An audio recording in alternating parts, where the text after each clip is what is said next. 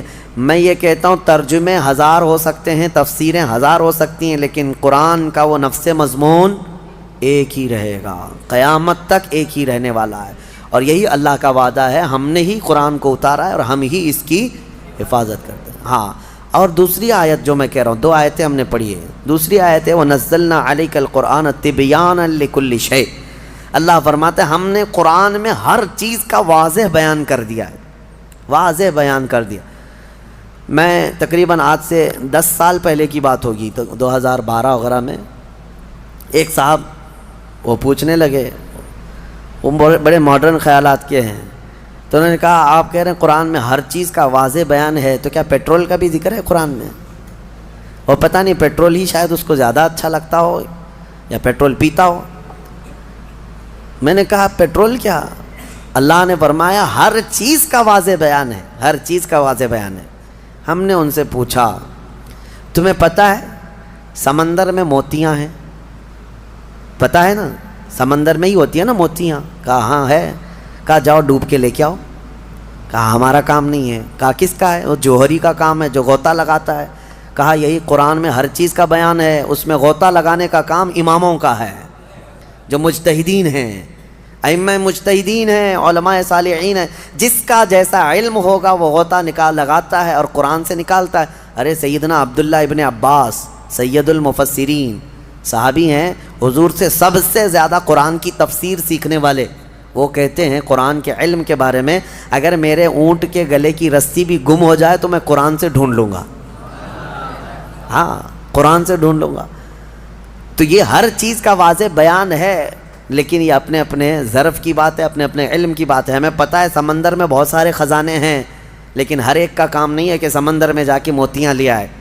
ہاں کچھ لوگ کوشش کر بھی لیں گے تو سیپیاں لا سکتے ہیں، سیپ لے لیں گے، موتیاں لانا اور وہ سب جانکار لوگوں کا، ماہرین کا کام ہوتا ہے۔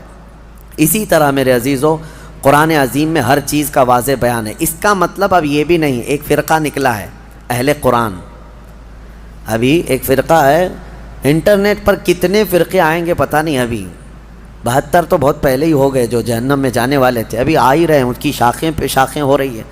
اہل قرآن اور اللہ کی پناہ یہ اکثر جو ہے نا پاکستان سے نکلتے ہیں۔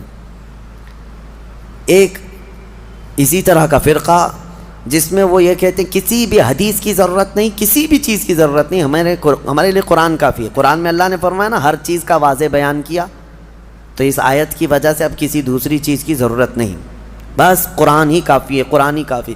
وہ دنیا کو ایسا گمراہ کرتا ہے آدمی، ہاں بات کرنے نہیں دیتا علماء کو، لیکن وہ لوگوں پر اپنے لچھے دار باتوں سے حاوی ہونے کی کوشش کرتا ہے۔ ہر چیز کا بیان قرآن میں، ہر چیز کا بیان قرآن میں۔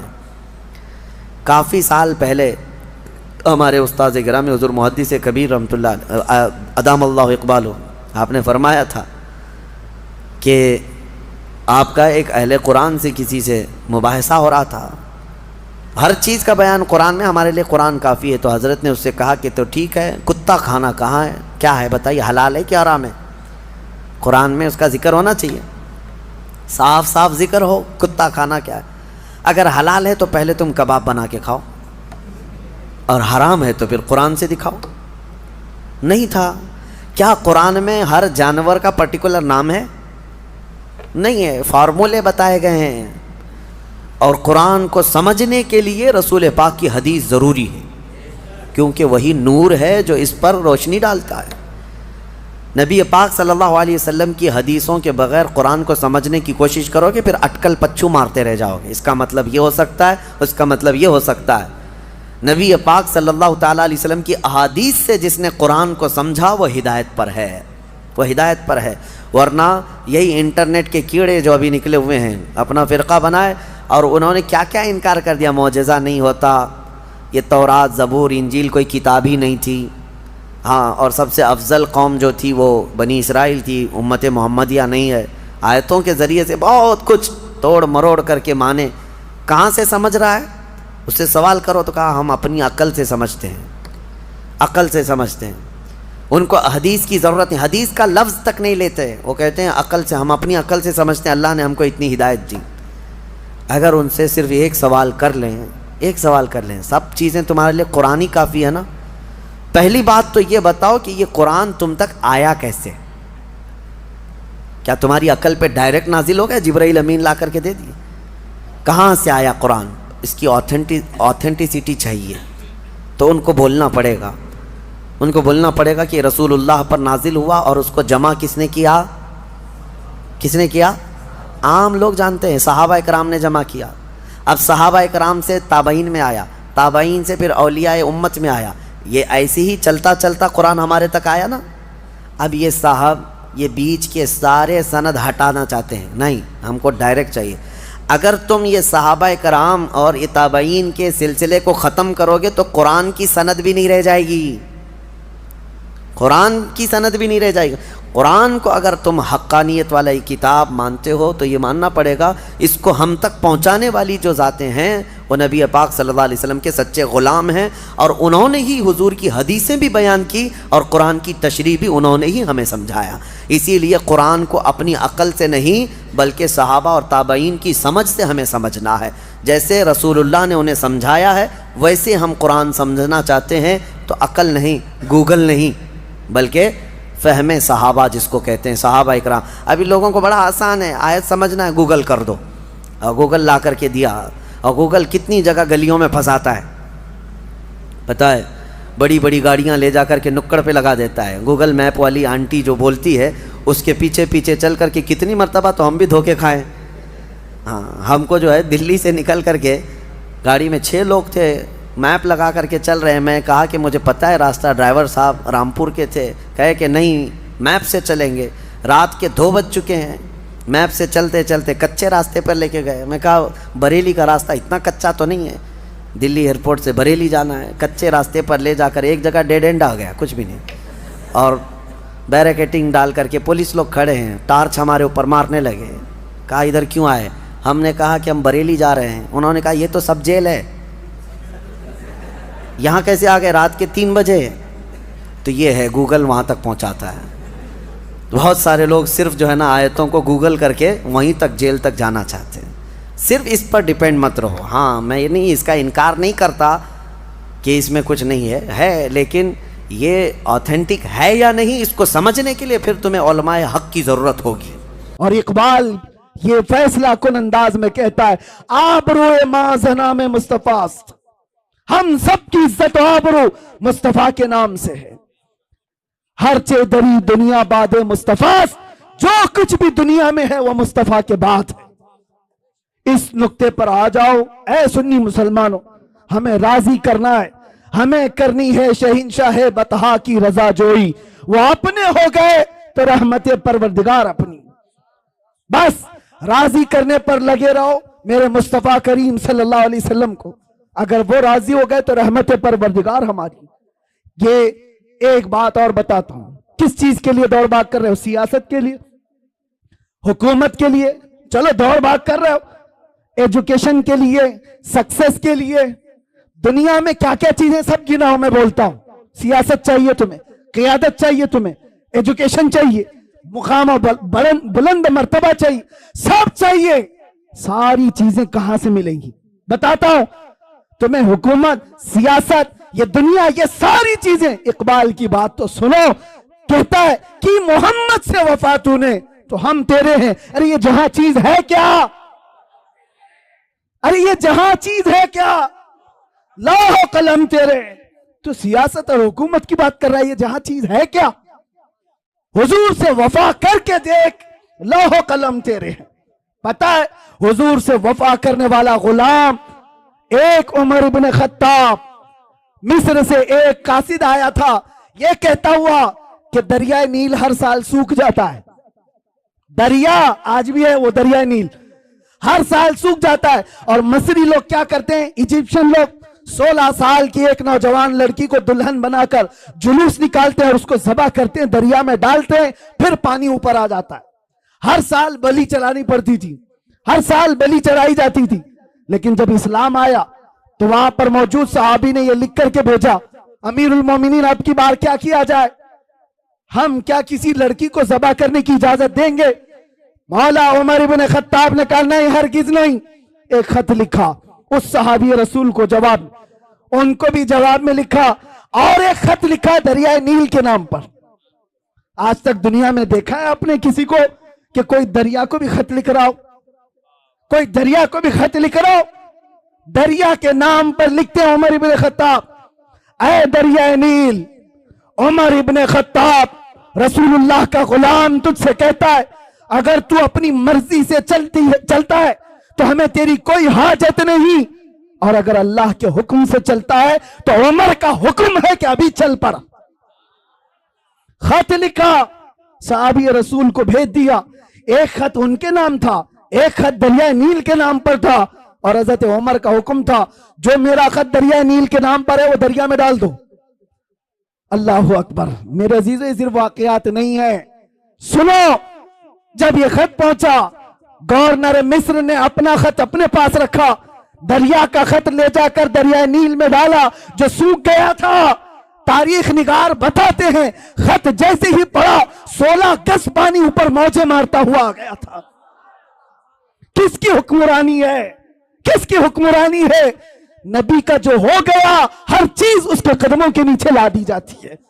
اسی کو کہا ہے اقبال نے کہ ٹل نہ سکتے تھے جنگ میں اگر اڑ جاتے تھے، پاؤں شیروں کے بھی میدان سے اکھڑ جاتے تھے، حق سے سرکش ہوا کوئی تو بگڑ جاتے تھے، ارے تیغ کیا چیز ہم توپ سے بھی لڑ جاتے تھے۔ آ گیا ان لڑائی میں گر وقت نماز، قبلہ روحوں کے زمین بوس ہوئی قوم حجاز۔ اور اسی میں اقبال کہتا ہے دشت تو دشت ہے دریا بھی نہ چھوڑے ہم نے، بحر ظلمات میں دوڑا دیے گھوڑے ہم نے۔ نبی پاک صلی اللہ علیہ وسلم کا جو غلام ہوتا ہے، ان سے جو وفا کیا ہے، اللہ تعالیٰ ساری کائنات اس کو مسخر کر کے دے دیتا ہے۔ وہ تو صرف دریا کی ایک مثال میں نے دی، دریا کی ایک مثال دی۔ صحابہ کرام کے ایسے ایسے واقعات ہیں۔ حضرت سفینہ ایک جنگل میں راستہ بھٹک گئے تھے، مدینے کے قریب ایک جنگل میں راستہ بھٹک گئے، کہتے ہیں میں راستہ نہیں پا رہا تھا، اچانک ایک درندہ آ گیا، شیر، منہ پھاڑے ہوئے میرے سامنے آ گیا۔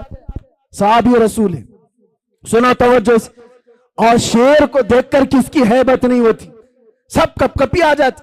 حضرت سفینہ کہتے ہیں جیسی وہ شیر قریب آیا میں کیا کرتا، میرے پاس نہ ہتھیار، نہ بھالا، نہ نیزہ، کچھ نہیں۔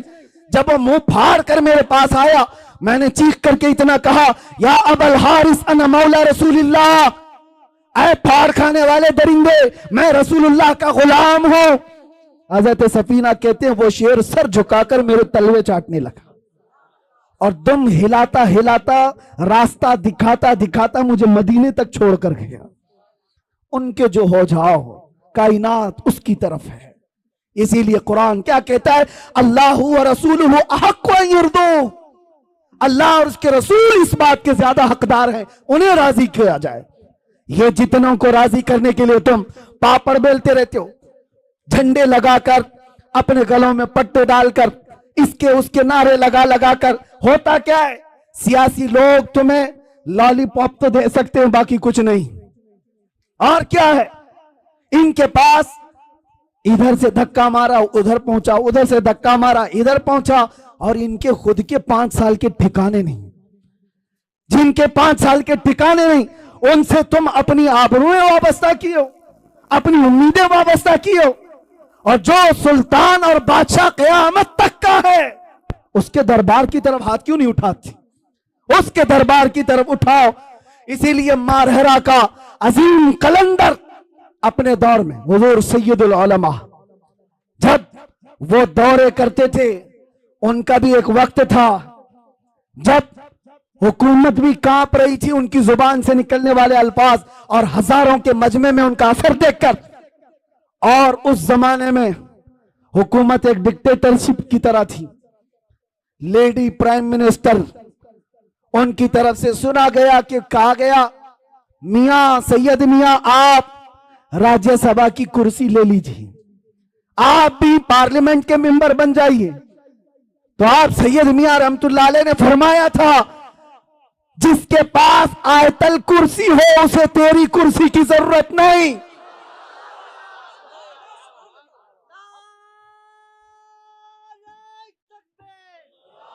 اور ایک بات، اسی مرد قلندر کا یہ نعرہ جو میرا ٹاپک ہے، اسی مرد قلندر کا یہ نعرہ، دیکھا ہوگا دنیا میں یہ لوگ کس کو راضی کرنے کے لیے بھاگتے رہتے ہیں، اپنی زندگیاں برباد کی ہیں۔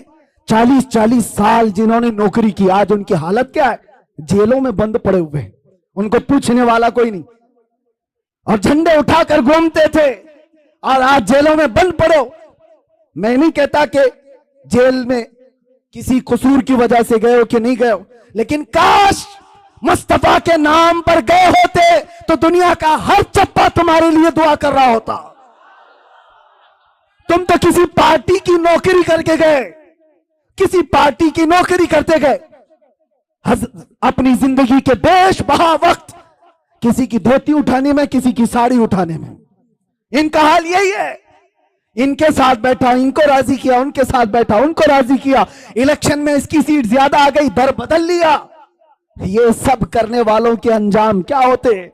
اسی لیے سید میاں کا یہ نعرہ سنو، یہ سارے حالات دیکھ کر مارے رام متحرہ کے مرد قلندر کا یہ نعرہ تھا، کسی کی جے وجے کیوں پکاریں، کیا غرض ہم کو، ہمیں کافی ہے سید اپنا نعرہ یا رسول اللہ۔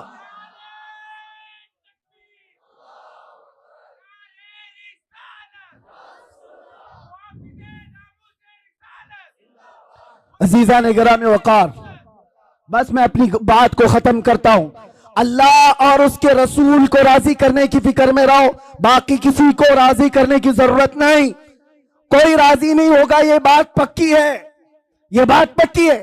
ہم سے بھی کہا جا رہا تھا، ہم سے بھی کہا گیا تھا، جب لاسٹ دن تھے ہمارے باہر آنے سے پہلے، آفر بہت سارے آئے ہیں لیکن میں اظہار نہیں کرنا چاہتا، یہ کہ آپ یہ نہیں بولیں گے اور آپ یہ بولیں گے، آپ اس طرح سے کام کریں گے، ملک کا بھی فائدہ ہوگا، اس کا بھی فائدہ ہوگا، ہم سب سمجھتے ہیں کس کا فائدہ ہوگا۔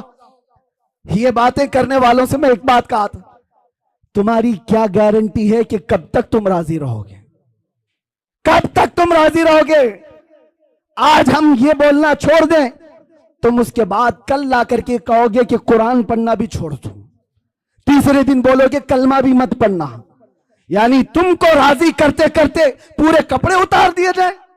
اس لیے یاد رکھو اے مسلمانوں، دنیا کو راضی کرنے میں کبھی اپنے آپ کو بدلنے کی ضرورت نہیں، اللہ اور اس کے رسول کو راضی کرنے میں اپنا وقت لگاؤ، اور اللہ تعالیٰ ایسا مقام بناتا ہے، ایسا مقام بناتا ہے کہ تم مر کے بھی چلے جاؤ گے، نام اللہ مٹنے نہیں دیتا، نام مٹنے نہیں دیتا۔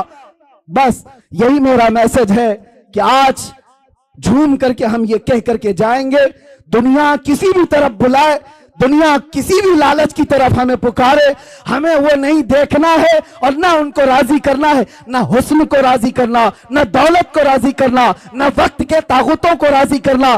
بس ہمارا کیا مشن ہے؟ اپنا سب کچھ گنبد خضرا، کل بھی تھا اور آج بھی ہے، میرے نبی سے میرا رشتہ، کل بھی تھا اور بتلا دو گستاخ نبی کو، غیرت سنی زندہ ہے، ان پہ مر مٹنے کا جذبہ کل بھی تھا اور لبیک یا رسول اللہ۔